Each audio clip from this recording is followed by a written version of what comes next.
I decided to surprise my husband with a gift after receiving his "I just got promoted" text. When I arrived at his office, one of his coworkers smirked, saying, "He's inside with the boss," thanking her for the promotion. I opened the door and found them kissing.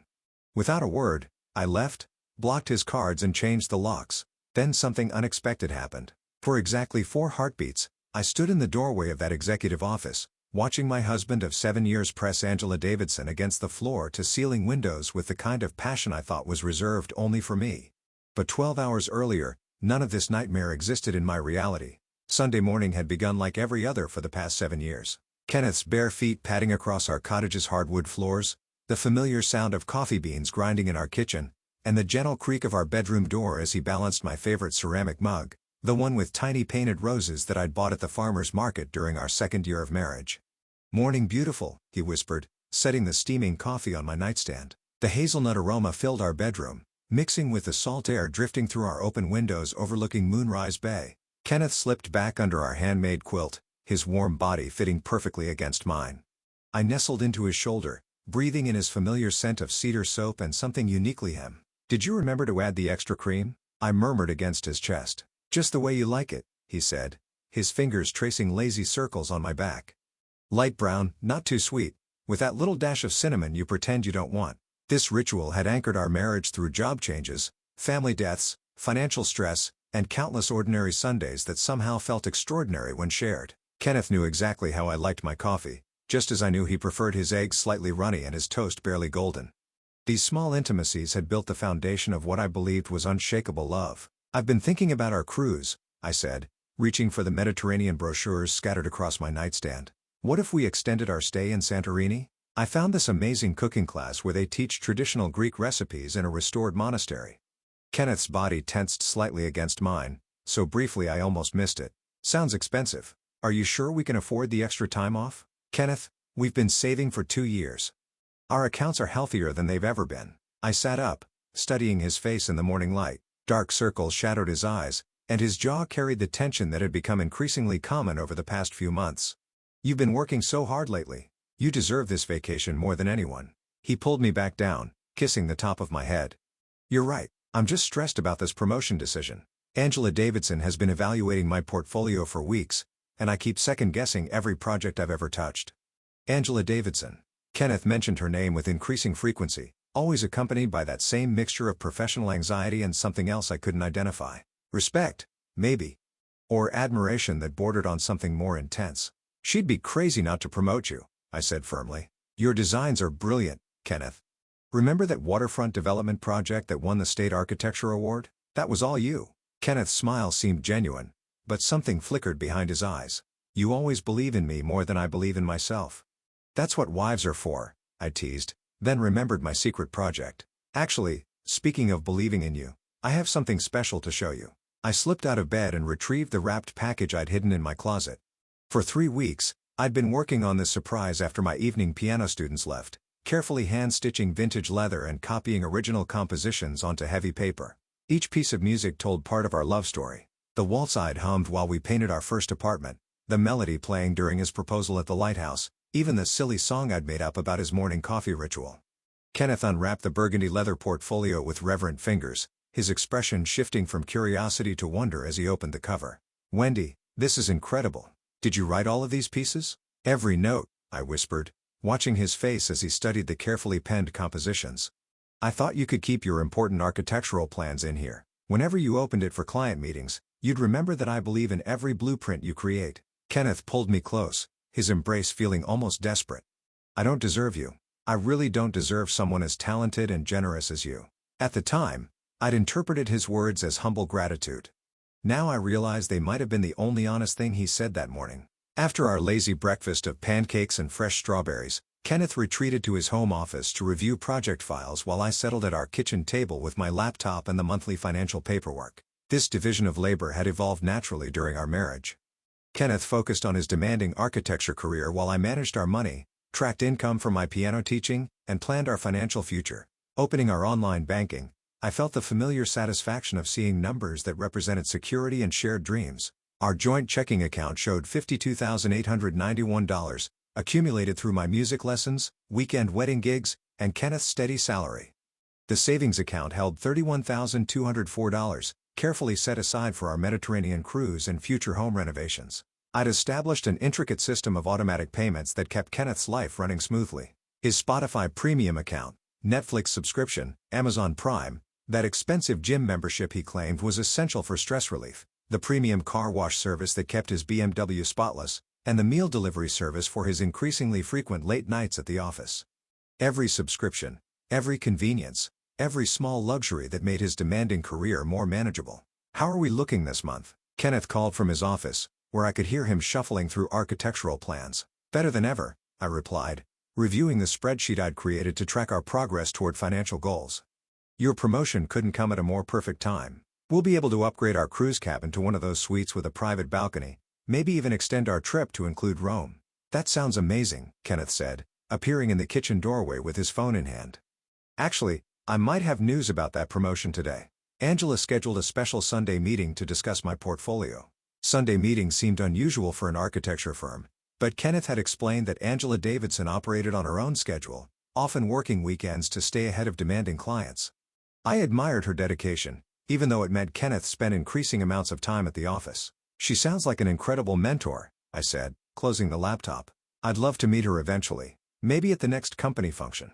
Kenneth's expression flickered, a micro-expression so brief I almost missed it. "She's pretty focused on high-level client relationships, not really involved in the social aspects of the firm." Something about his tone felt rehearsed, but I dismissed the feeling. Kenneth had always been private about his work relationships, preferring to keep his professional and personal lives separate. At exactly 2:15 p.m., while I was helping my student Lily work through a challenging Bach invention, my phone buzzed with a text that sent my heart soaring. "Got the promotion. Senior project manager at Davidson and Associates. Angela made it official. Can't believe this is really happening. Tonight we celebrate everything we've worked for." I actually squealed with joy, causing Lily to stop mid-phrase and stare at me with wide eyes. "Sorry, sweetie. Just got the most wonderful news about my husband's career." Lily, a precocious 12-year-old with dreams of becoming a concert pianist, grinned. "Did he get that important job he's been hoping for?" "He did. He absolutely did." I felt giddy with excitement, my mind immediately racing through celebration possibilities. This was the moment we'd worked toward for years. The financial security, professional recognition, and validation of Kenneth's architectural talents that would transform our future. After Lily's lesson ended, I sat at my piano bench, my fingers automatically finding the keys as I processed the wonderful news.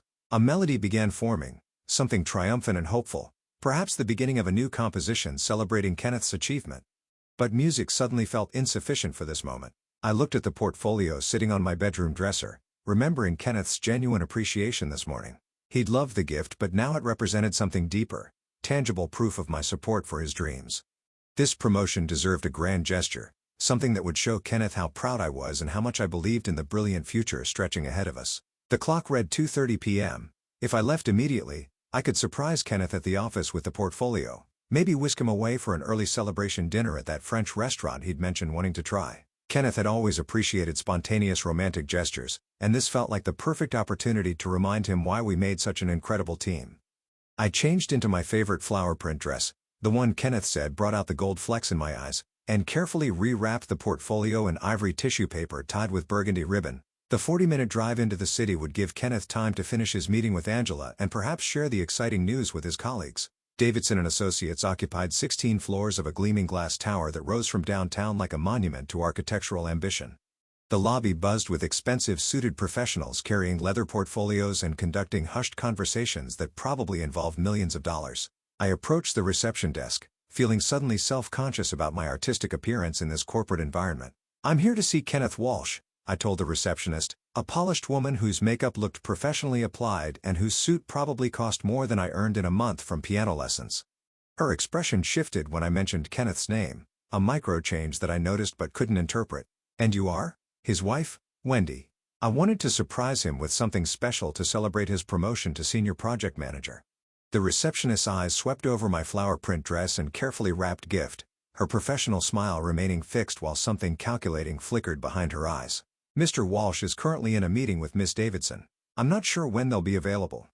"That's perfect," I said, maintaining my cheerful demeanor despite feeling increasingly out of place in this intimidating environment. "I'll just wait for him on the executive floor." Before the receptionist could object, Jake Sullivan materialized beside the marble desk like he'd been waiting for exactly this moment. Kenneth had mentioned Jake before, a mid-level architect with a reputation for office politics and barely concealed ambition. His smile felt predatory as his eyes locked onto my wrapped gift with unsettling intensity. Well, look who's here, Jake said, his tone carrying undertones I couldn't decipher but instinctively disliked. Kenneth's talented wife, right? The piano teacher? Coming to celebrate the big promotion with Angela Davidson. Word travels fast in architecture firms, I replied, trying to match his casual tone while suppressing growing discomfort. Jake's smile widened, revealing teeth that seemed too sharp. Oh, word travels incredibly fast around here, especially when it involves Kenneth and Angela. They've been having quite a lot of intensive meetings lately. He paused, deliberately watching my face. Very private, very focused sessions. Kenneth's been staying late almost every night for the past few months, really dedicating himself to impressing Angela. The way Jake emphasized certain words made my stomach twist with undefined anxiety. Something in his tone suggested meanings beyond professional mentorship, implications that my rational mind rejected even as my intuition recognized warning signals. Kenneth's always been dedicated to his career, I said carefully. Angela sounds like an excellent mentor for someone with his talent. Jake's laugh felt sharp and knowing. Mentor? Yes, that's certainly one way to describe their relationship, though I'd say their collaboration has become quite comprehensive lately. Very hands-on, you might say. I left Jake standing by the reception desk, his cryptic comments echoing in my mind as I rode the elevator to the executive floor. With each floor the elevator climbed, my chest felt tighter as if the building's altitude was compressing my lungs. By the time I reached the 15th floor, my palms were damp despite the aggressive air conditioning. The executive level felt dramatically different from the bustling lower floors. Quieter, more exclusive, with plush carpeting that absorbed sound and original artwork that probably cost more than my annual teaching income. Angela Davidson's corner office sat at the end of a long hallway lined with floor-to-ceiling windows that offered stunning views of the city below. As I approached her office, I could hear voices inside. Kenneth's familiar baritone mixed with a woman's throaty laughter. They sounded relaxed, comfortable, intimate in a way that made my footsteps involuntarily slow. The conversation had a quality I couldn't name, something private and personal that seemed to extend far beyond professional boundaries. The office door stood slightly ajar, revealing a narrow slice of the luxurious room beyond. I could see expensive furniture, abstract paintings, and the edge of what appeared to be a massive mahogany desk. Kenneth said something I couldn't quite hear, his voice warm and affectionate, followed by Angela's rich laughter, the kind of laugh that suggested shared secrets and inside jokes. My hand trembled as I raised it to knock on the doorframe. Something about the quality of their interaction felt forbidden, like I was about to intrude on something I wasn't meant to witness. But this was my husband and I was here to celebrate his professional triumph with a gift created from love and pride. Kenneth, I called softly, pushing the door open wider. Surprise. The voices inside went abruptly silent. I stepped into Angela Davidson's corner office, my carefully wrapped portfolio clutched in both hands, ready to share in my husband's moment of career victory. Instead, I discovered that everything I believed about my marriage had been a carefully constructed lie. Kenneth stood pressed against the floor-to-ceiling windows, his arms wrapped around a stunning brunette woman in an expensive navy suit. They were kissing with desperate, consuming passion, not the awkward fumbling of a moment's weakness, but the practiced intimacy of lovers who had done this many times before. Her manicured fingers were tangled in his hair, his hands gripping her waist like she was the only thing preventing him from drowning. The portfolio slipped from my numb fingers, hitting the polished marble floor with a sound that seemed to echo through my soul like the death knell of everything I'd thought was real. Time fractured into slow motion as my brain struggled to process the impossible scene before me. Kenneth's hands cradled Angela's face with a tenderness I recognized, the same gentle touch he used when he thought I was sleeping and would brush hair from my forehead. But this tenderness belonged to someone else now.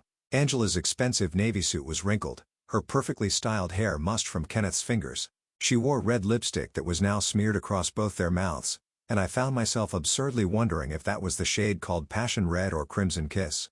These ridiculous details anchored my mind as it reeled from the enormity of what I was witnessing. This wasn't some spontaneous moment of celebration gone wrong. Their movements spoke of practiced familiarity, of countless similar encounters. Kenneth's thumb traced Angela's jawline with muscle memory, while her hands rested on his chest like she knew exactly where his heartbeat was strongest. They fit together with the ease of lovers who had mapped each other's bodies through repetition and time. The afternoon sunlight streaming through those floor-to-ceiling windows created a golden halo around their embrace, turning their betrayal into something cinematically beautiful. I wanted to scream at the universe for making something so devastating look so perfect, so meant to be. Kenneth murmured something against Angela's lips, words too soft for me to hear but intimate enough to make her smile against his mouth. That smile destroyed me more than the kiss itself. It spoke of inside jokes and shared secrets, of a relationship that extended far beyond stolen moments in corner offices. My carefully wrapped portfolio hit the marble floor with a sound that seemed to echo through the building's steel bones. The burgundy ribbon came undone, and I watched my handwritten compositions scatter across the polished stone like fallen leaves, each page representing hours of love that now felt foolish and wasted. Neither Kenneth nor Angela registered the sound of my gift hitting the floor. They remained lost in their private world, oblivious to the wife whose heart was disintegrating in the doorway. Kenneth's hand moved to the small of Angela's back, a gesture so familiar it made my stomach lurch. I'd seen him make that exact movement with me countless times at dinner parties and wedding receptions, claiming me as his with that possessive yet protective touch. Now I understood it had never really been ours. I backed out of the office on unsteady legs, my body moving without conscious direction from my brain. The hallway seemed to stretch endlessly before me, like something from a fever dream where distances became fluid and unreliable. My flower print dress felt suddenly childish against the corporate sophistication surrounding me, a costume from a life that no longer existed. Other employees moved through the hallway, carrying files and conducting hushed conversations about deadlines and client presentations. A young woman in a crisp white blouse glanced at me with concern, probably wondering why someone was standing frozen outside the senior partner's office looking like they'd witnessed a catastrophe. "Are you all right?" she asked, her voice seeming to come from very far away. I nodded automatically, though nothing about me was all right. Nothing would ever be all right again. "Just waiting for someone," I managed, my voice sounding foreign to my own ears. The elevator arrived with a cheerful ding that felt obscenely normal given that my world had just ended. I stepped inside and watched the numbers descend. 15, 14, 13. Each floor taking me further from the truth I'd never wanted to discover but could never unknown. The parking garage felt like an underground tomb as I fumbled for my car keys with shaking hands. My reflection in the driver's side window showed a woman I barely recognized, pale, hollow-eyed, wearing the shell-shocked expression of someone who'd survived a natural disaster. The 40-minute drive back to Moonrise Bay became a torturous journey through 7 years of memories that were now contaminated with new understanding. Every song on the radio seemed designed to mock me. Every billboard advertising happy couples felt like a personal insult from the universe. I thought about Kenneth's increasing work hours over the past 4 months. "Angela needs me to review these proposals," he'd say, staying at the office until 9 or 10 at night. "She's really pushing for this promotion and I can't let her down." He couldn't let her down. Not me, her. The expensive dinners charged to our credit card that Kenneth claimed were client meetings. The new cologne I'd noticed but attributed to a midlife confidence boost. The way he'd started going to the gym more frequently, coming home with that post-workout glow that I'd found attractive and encouraging. He'd been making himself more attractive, just not for me. My phone buzzed with a text from Kenneth. "Meeting running long. Don't wait up for dinner. We'll celebrate tomorrow night properly. Love you, love you." 2 words that now felt like daggers twisted in my chest. How could he type those words with the same fingers that had just been tangled in another woman's hair? Our cottage greeted me with the same Sunday afternoon serenity it always had, but everything felt different now. The Mediterranean cruise brochures scattered across our kitchen table mocked me with their promises of romantic sunsets and couples cooking classes. Kenneth had been so enthusiastic about this trip, talking about new adventures and taking our relationship to the next level. Now I wondered if those phrases had double meanings I'd been too trusting to recognize. I wandered through our home like a detective examining a crime scene. Kenneth's phone charger in the guest bathroom. When had he started charging his phone separately from mine? The expensive suit hanging in our closet that I didn't remember him buying. A receipt tucked in his jacket pocket for dinner at Romano's, an upscale restaurant downtown that he'd never taken me to. Our wedding photo on the mantelpiece showed 2 people who looked impossibly young and naive. I stared at my 24-year-old self, radiant in white lace, gazing at Kenneth like he held the secrets to eternal happiness. That girl had no idea she was marrying someone capable of such elaborate deception. The answering machine blinked with a message. I pressed play, expecting perhaps a student canceling a lesson or my mother checking in about our cruise plans. Instead, Angela Davidson's voice filled our kitchen. "Kenneth, you left your architectural pencils in my office. I'll hold on to them until our next meeting. Looking forward to discussing those blueprints in more detail." The way she said blueprints made it clear they weren't discussing architecture. I sank into our kitchen chair, the same one where I'd managed our finances that morning, feeling secure and loved and utterly foolish, and waited for the breakdown I expected to come. The sobbing, the denial, the desperate phone calls to friends seeking comfort and advice. Something else happened. Something cold and calculating settled in my chest where my heart used to be. I thought about my piano students. 12-year-old Lily with her dreams of concert halls. Elderly Mrs. Patterson who'd started lessons at 70 because she'd always wanted to play Chopin. Young couples planning their wedding music with such hope and excitement. These people trusted me with their musical dreams, paid me well for my expertise and respected my artistic talents. I thought about our financial accounts, all managed by me because I was so good with numbers. Kenneth had no idea how much I'd saved, how carefully I'd invested, how many different income streams I'd cultivated through my music career. He saw me as the sweet, supportive wife who handled boring money matters while he pursued his important architectural career. He had no idea who he was really dealing with. My phone buzzed again. Another text from Kenneth. Can't stop thinking about this morning and your beautiful gift. You're the best thing that ever happened to me. I stared at those words, lies typed with such casual cruelty, and felt the last vestiges of my old self dissolve. The woman who'd woken up this morning believing in love and partnership and shared dreams was gone, replaced by someone harder, smarter, and infinitely more dangerous. Kenneth thought he was playing chess with someone who didn't even know the game had started. He was about to learn exactly how wrong he was. I deleted Kenneth's lying text without responding and opened my laptop with the methodical precision of a surgeon preparing for a complex operation. The kitchen table that had witnessed countless romantic dinners and lazy Sunday morning conversations was about to become my war room. The banking website loaded with its familiar blue interface, but I was seeing these numbers through completely different eyes now. Our joint checking account showed $52,891.47, money I'd always thought of as ours, but was now calculating as predominantly mine. I opened a new spreadsheet and began documenting the sources of every deposit over the past 2 years. Piano lessons, $127 per week from 12 regular students, plus occasional makeup sessions. Wedding performances, $800 to $1,200 per event, depending on the venue and ceremony life. Corporate events where I provided background music, $300 to $500 per evening. Summer music camps where I taught intensive workshops, $2,400 for each 2-week session. The numbers painted a picture I'd somehow never fully grasped. Kenneth's architectural salary provided steady income, but my artistic work generated nearly 60% of our household earnings.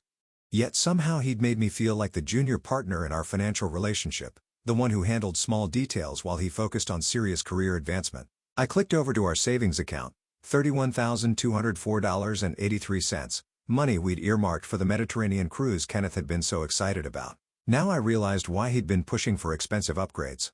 The suite with the private balcony, the premium dining package, the extended stay in Santorini. He'd been planning to use my earnings to fund what might have been our farewell trip before he left me for Angela. But there were other accounts Kenneth didn't know about. My separate business account for music lesson payments held $18,347. The emergency fund I'd been building secretly, putting aside $25 from each wedding gig, $4,231. Even the small investment account I'd opened with inheritance money from my grandmother, $12,876. Kenneth had no idea how financially independent I actually was. I pulled up the credit card management portal and stared at the 5 accounts that had been funding Kenneth's double life. The Platinum Visa with its $25,000 limit that he used for his expensive suits and latest iPhone upgrades. The Business American Express that supposedly covered client entertainment. Dinners that I now realized included Angela. The store cards for Nordstrom where he'd been buying clothes I'd never seen him wear. And Best Buy where he'd purchased gadgets that never appeared in our home. My hands trembled slightly as I dialed the first customer service number. The Visa representative answered with practiced cheerfulness. "Hello, this is Sandra with Platinum Customer Care. How can I assist you today?" "I need to cancel my account immediately," I said, my voice steady despite my racing heart. "I'm sorry to hear that. May I ask the reason for cancellation?" "Fraudulent use," I replied, which felt more honest than it should have. "I've discovered unauthorized charges. I understand your concern. I'll be happy to close this account for you right away." The process took 12 minutes. 12 minutes to sever Kenneth's access to $25,000 in credit that he'd been using to wine and dine his boss while I stayed home managing our finances and planning our fake future together. The American Express cancellation felt even more satisfying. When the representative asked about the reason, I said, "The primary cardholder has been using this card for personal expenses disguised as business transactions." Each subsequent call became easier. The Nordstrom card. Cancelled. The Best Buy account. Terminated. The gas station credit card that Kenneth used for his increasingly frequent trips downtown. Closed permanently. Kenneth's automated lifestyle had always impressed me with its efficiency. Every entertainment and convenience service billed automatically to our shared accounts, making his life seamless and stress-free. Now that automation was about to become his nightmare, I started with Spotify Premium. Kenneth listened to carefully curated playlists during his morning workouts and evening drives. The subscription had been running for 4 years at $9.99 per month. I called customer service and canceled it effective immediately. Netflix came next, the premium family plan that Kenneth used to watch architectural documentaries and what he claimed were mindless action movies for stress relief. I now wondered if he'd been watching romantic comedies with Angela, streaming them on his laptop during their late-night work sessions. Amazon Prime had been a particular point of pride for Kenneth. Free shipping on his impulse purchases, access to movies and shows, even grocery delivery when he claimed to be too exhausted from work to shop. The annual membership cost $139, but the convenience had been worth it. He'll know. I'd like to cancel my Prime membership and request a pro-rated refund, I told the Amazon representative. May I ask why you're canceling? Change in financial circumstances, I said, which was about to become very true for Kenneth. The meal delivery service cancellation felt especially vindictive. FreshDirect had been delivering expensive prepared meals to Kenneth's office 3 times per week, supposedly for those late nights when he was too busy to come home for dinner. $48 per order, charged automatically to our joint account. I'd encouraged this subscription, thinking it was helping Kenneth maintain his health during stressful work periods. Now I realized those meals were probably being shared with Angela during their intimate overtime sessions. Elena Rodriguez had in-laws when we'd first bought the cottage 4 years ago. She was a no-nonsense woman in her 50s who ran her family locksmith business with quiet efficiency and professional discretion. When I called her emergency line, she answered on the second ring. Rodriguez Locksmith, Elena speaking. Elena, this is Wendy Walsh from the Moonrise Bay Cottage. I need an emergency lock change on all exterior doors. Everything all right, honey? You sound stressed. Elena had always been perceptive. She'd probably sensed trouble in dozens of emergency calls over her 20-year career. I've discovered some security concerns. I need new locks as soon as possible. I can be there in 45 minutes. You want deadbolts changed too? Everything. Front door, back door, garage entry. I want completely new keys. Elena arrived with her van full of hardware and her toolbox that had seen thousands of similar domestic emergencies. She worked efficiently, asking no questions while I watched her install fresh deadbolts and doorknob locks. The sound of her drill echoed through our cottage like a declaration of independence. Old keys won't work anymore, she said, handing me a ring with 3 shiny new keys. You want me to make any extras? Just these 3. No one else needs access. Elena studied my face with knowing eyes. You take care of yourself, Wendy. Whatever's going on, you're handling it right. After Elena left, I settled back at my laptop and began researching divorce attorneys in our area. Kenneth had always joked that lawyers were parasites, but I was about to discover that the right parasite could be exactly what I needed. I created a new folder on my desktop labeled Financial Documents and began organizing evidence, bank statements showing the true sources of our income, credit card bills revealing Kenneth's suspicious spending patterns, screenshots of our various accounts before I'd started making changes. The portfolio I'd made for Kenneth still sat on our kitchen counter where I'd left it that morning, before my world imploded. I photographed each hand-stitched page, documenting the hours of love and effort I'd invested in celebrating a man who'd been betraying me for months. This wasn't going to be a simple divorce. This was going to be a reckoning. And Kenneth had no idea what was coming for him. Monday night passed in restless fragments of sleep interrupted by the phantom sound of my phone buzzing.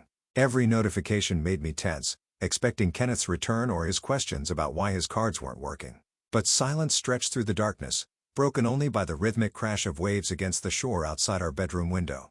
Tuesday morning arrived with gray clouds that matched my mood perfectly. I sat at our kitchen table with my second cup of coffee, staring at the laptop screen where I'd been researching divorce attorneys since dawn. The cottage felt different now, larger and emptier, as if Kenneth's betrayal had somehow altered the physical dimensions of our shared space. At exactly 8:47 a.m., my email notification chimed with a message that would change everything. The sender's name made me pause. Sophie Martinez, followed by an email signature indicating she worked as a senior accountant at Davidson & Associates. I'd never heard Kenneth mention a Sophie, which immediately made her message feel significant in ways I couldn't yet understand. The subject line read simply, "Something you need to know." My finger hesitated over the mouse. Part of me wanted to delete this email unread, to preserve whatever remained of my ignorance and avoid confirming suspicions that were still crystallizing in my mind. But a stronger part, the part that had been systematically dismantling Kenneth's comfortable life for the past 18 hours, clicked open. "Dear Mrs. Walsh, The email began with formal politeness that somehow made its contents feel more ominous. I hope this message finds you well, though I suspect that may not be the case. My name is Sophie Martinez and I work in the accounting department at Davidson & Associates. I've been struggling with whether to contact you for several weeks now, but after witnessing events yesterday afternoon, I can no longer remain silent. My heart rate accelerated as I read further. Sophie explained that she'd been aware of Kenneth and Angela's relationship for approximately 4 months, having accidentally discovered evidence of their affair while processing expense reports and reviewing company communications. She wrote with the careful precision of someone who understood the legal implications of workplace relationships and the human cost of personal betrayal. I want to be clear that I'm not motivated by office politics or personal grievances, Sophie continued. I'm reaching out because I have a younger sister who was similarly deceived by her husband, and I remember how much it meant to her when someone finally told her the truth. You deserve to know what's been happening behind your back. The email concluded with an offer to meet at a location of my choosing, where Sophie would share the evidence she'd collected. She emphasized that her decision came from basic human decency rather than any desire to harm the company or advance her own position. I stared at the screen for several minutes, processing the implications. A complete stranger was offering to blow up Kenneth's professional life because she couldn't stand watching an innocent woman being deceived. The kindness of this gesture from someone who owed me nothing felt overwhelming after Kenneth's casual cruelty. I replied immediately, suggesting we meet at the Lighthouse Cafe, a quiet seaside restaurant 20 minutes from our cottage where the afternoon crowd would provide cover for sensitive conversation. Sophie Martinez turned out to be a woman in her early 30s with intelligent dark eyes and the kind of understated professional appearance that suggested competence without drawing attention. She arrived at the Lighthouse Cafe carrying a manila envelope that she clutched like it contained explosive materials, which in many ways it did. We chose a corner booth overlooking the harbor, where the sound of seagulls and distant boat engines would mask our conversation from other diners. Sophie ordered coffee with shaking hands, her nervous energy palpable as she arranged the envelope on the table between us. I want to start by saying how sorry I am, she began, her voice soft but steady. What I'm about to show you is going to be difficult to see, but you have a right to know the truth about your marriage. Sophie opened the envelope and spread several printed emails across the scarred wooden table. The papers looked official and damning, like evidence being presented in a courtroom. Her fingers trembled slightly as she organized the documents, and I could see the genuine distress this revelation was causing her. I discovered these emails accidentally while reviewing expense account irregularities, Sophie explained.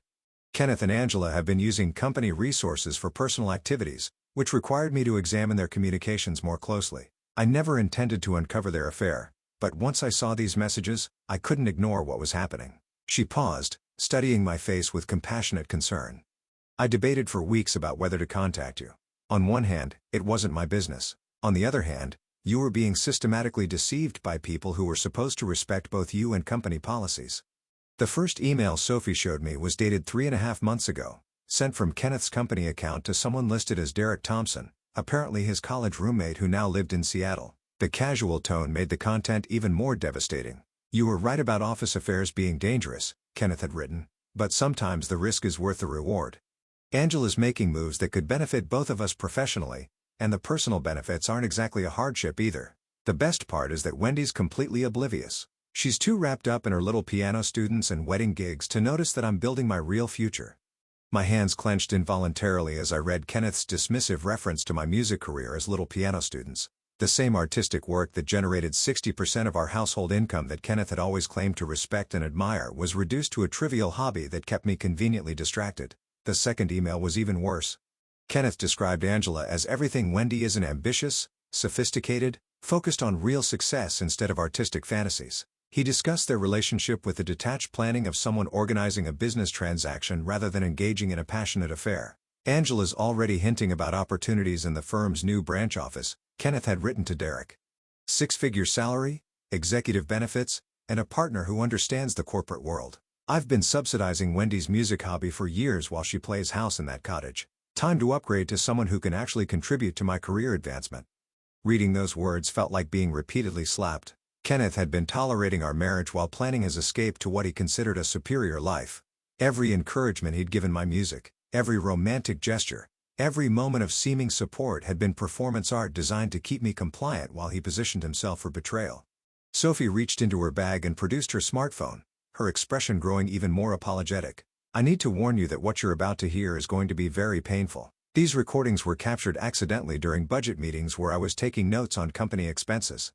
She pressed play and Kenneth's voice filled our corner of the cafe with devastating clarity. The conversation appeared to be between Kenneth and Angela, discussing their relationship with chilling casual cruelty. "Wendy's been putting every penny from her music lessons into our joint accounts," Kenneth was saying, his tone carrying the detached amusement of someone discussing a naive child.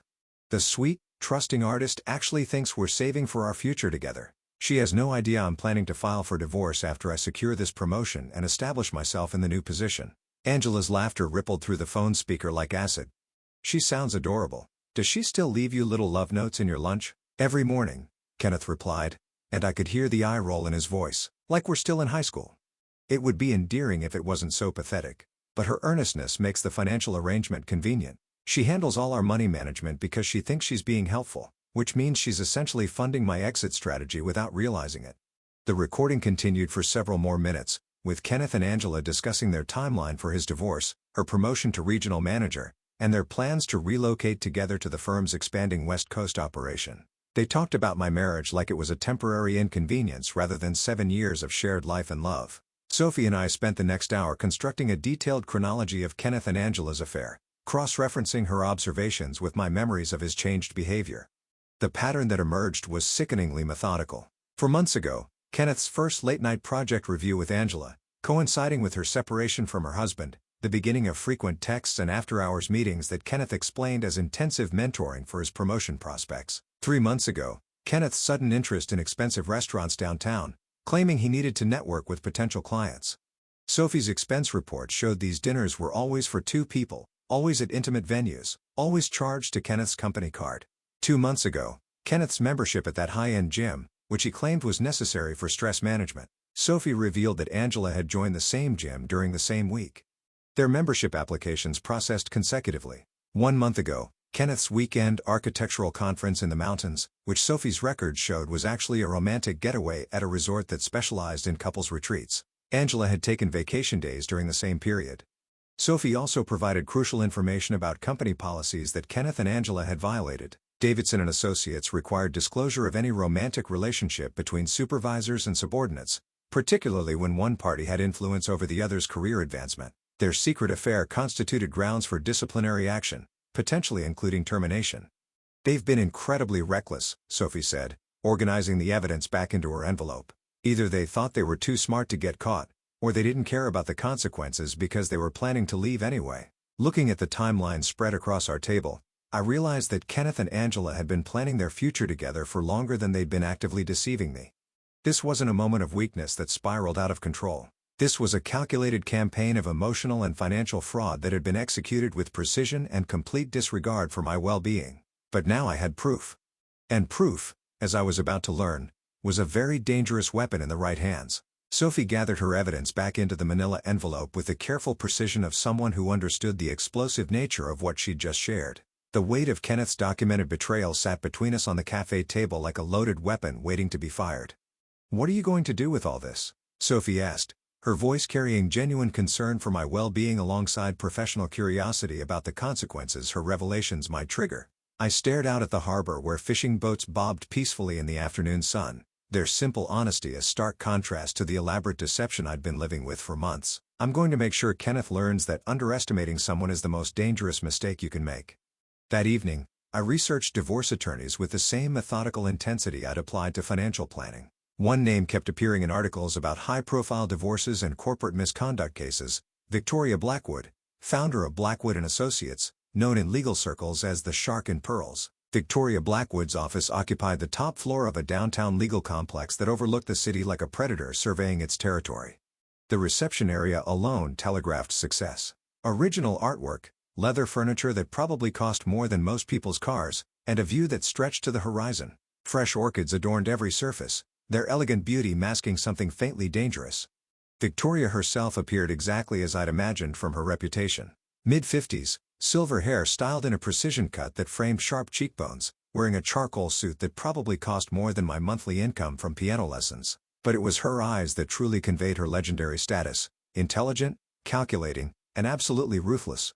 "Mrs. Walsh," she said, extending a perfectly manicured hand, "I understand you have an interesting situation that requires my particular expertise." Her office reflected her personality. Floor-to-ceiling law books arranged with military precision, diplomas from Harvard and Yale displayed prominently, and photographs showing Victoria with judges, politicians, and celebrities who'd apparently required her services. A crystal paperweight shaped like a shark sat prominently on her mahogany desk, a gift from a grateful client, according to the engraved plaque. I spread Sophie's evidence across Victoria's conference table while she listened to my story with laser focus. Occasionally she made notes in handwriting so precise it looked typeset. When I finished explaining Kenneth's 4-month deception, Victoria leaned back in her chair with an expression that reminded me of a cat contemplating a particularly vulnerable mouse. "Your husband made several critical errors," she said, her voice carrying the satisfaction of a professional who recognized amateur mistakes. "First, he documented everything. Second, he involved his workplace in personal misconduct. Third, he underestimated his wife's intelligence and resources. These aren't just grounds for divorce. They're grounds for total financial annihilation." Victoria opened a legal pad and began sketching what she called Kenneth's pathway to destruction. Her strategic mind transformed my emotional devastation into legal warfare with clinical precision.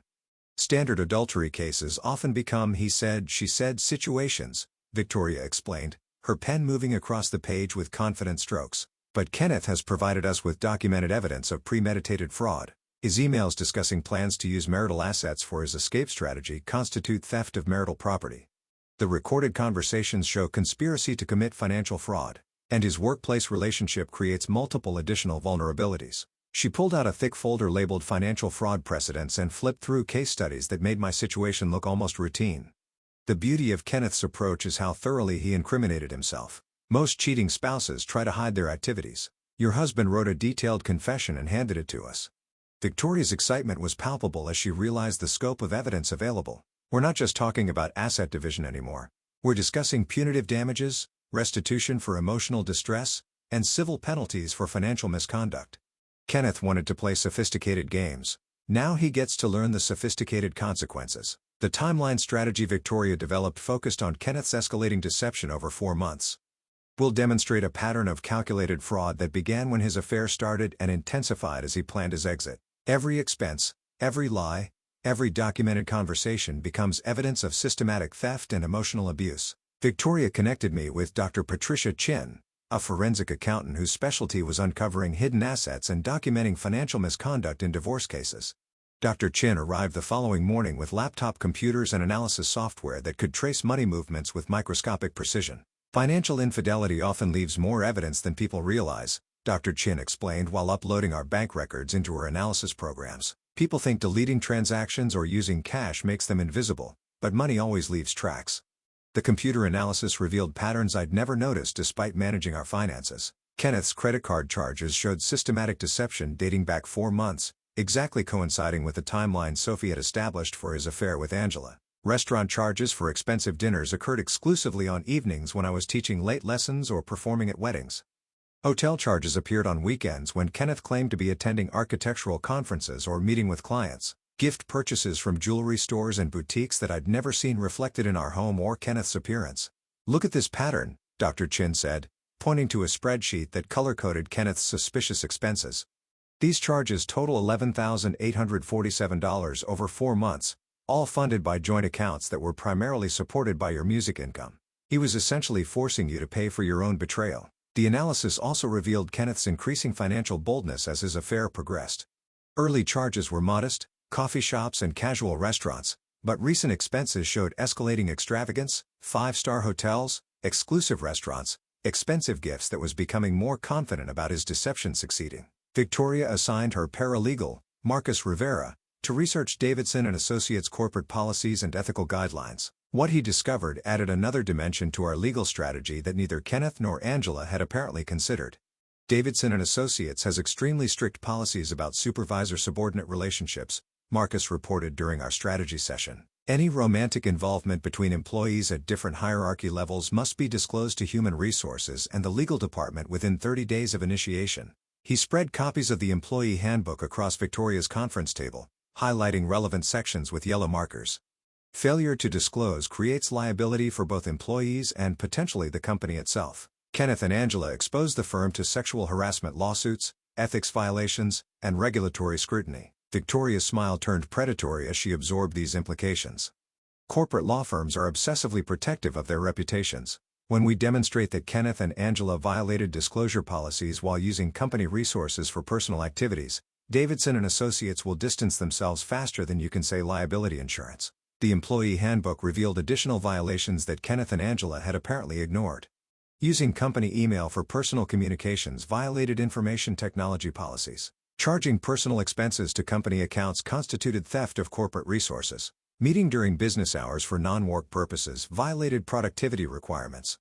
Their affair wasn't just personal misconduct, Victoria concluded. It was a systematic violation of corporate policies that exposed their employer to legal and financial risks. The firm will prioritize protecting itself over protecting two employees who created liability through their poor judgment. Victoria's approach to serving Kenneth with divorce papers elevated revenge to an art form.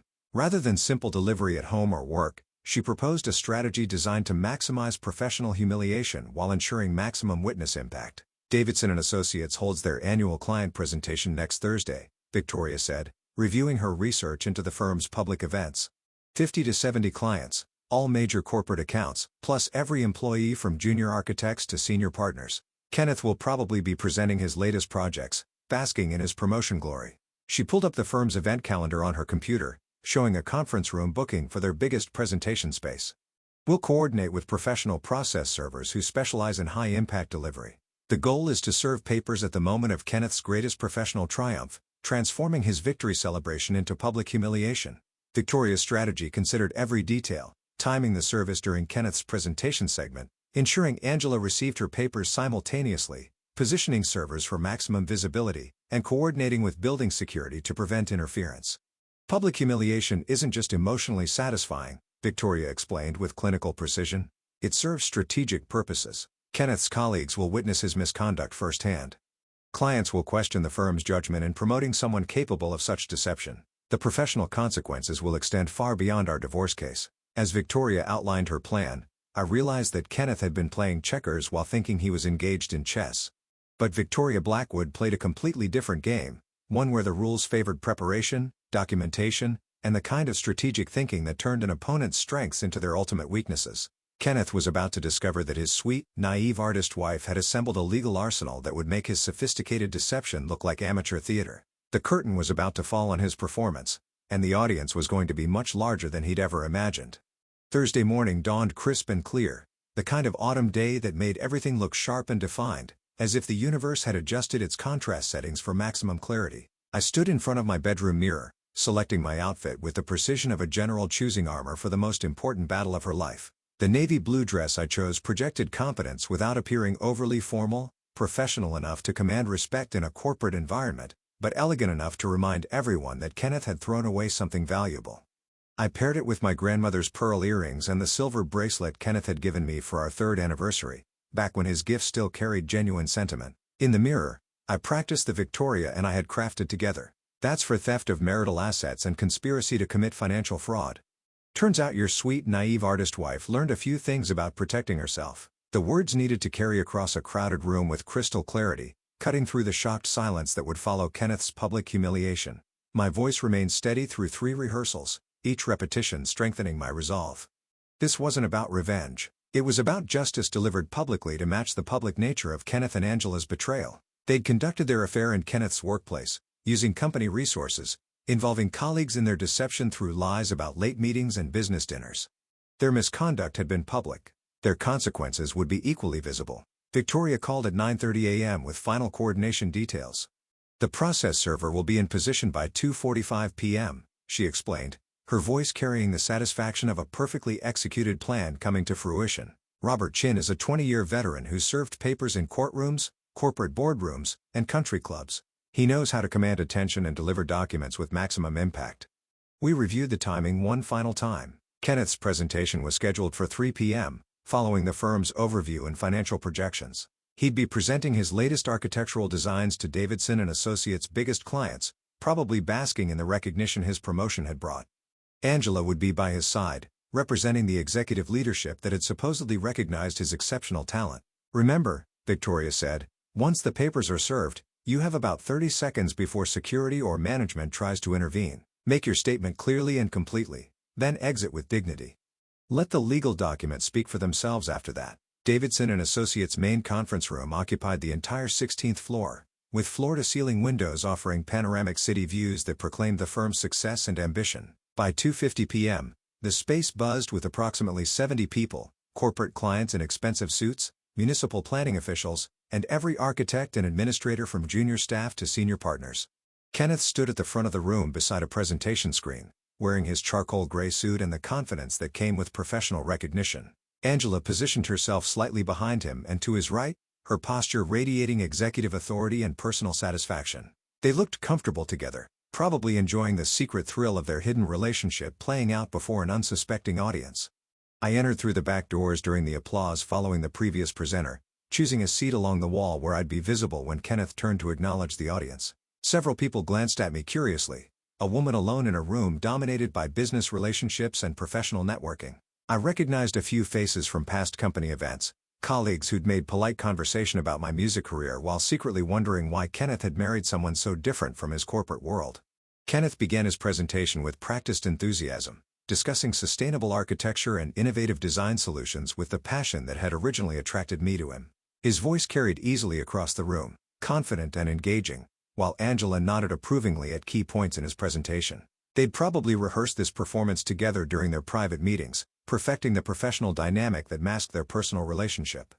25 minutes into Kenneth's presentation, I spotted Robert Chen entering through the main doors. The process server looked exactly as Victoria had described, medium height, unremarkable appearance, carrying a leather portfolio that could easily contain architectural drawings or legal documents. He positioned himself near the front row, close enough to reach Kenneth quickly when the moment arrived.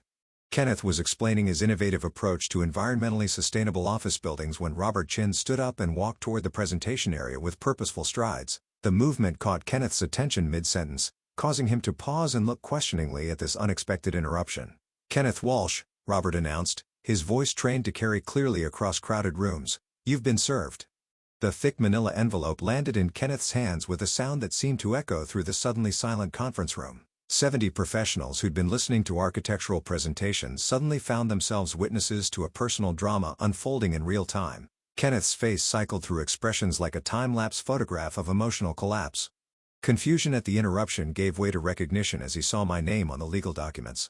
Recognition transformed into dawning horror as he realized that his carefully hidden affair was about to become public knowledge in the most catastrophic way possible. "What is this?" Kenneth managed, his voice cracking slightly as his confident presenter persona disintegrated before his colleagues and clients. His hands trembled as he opened the envelope, scanning the first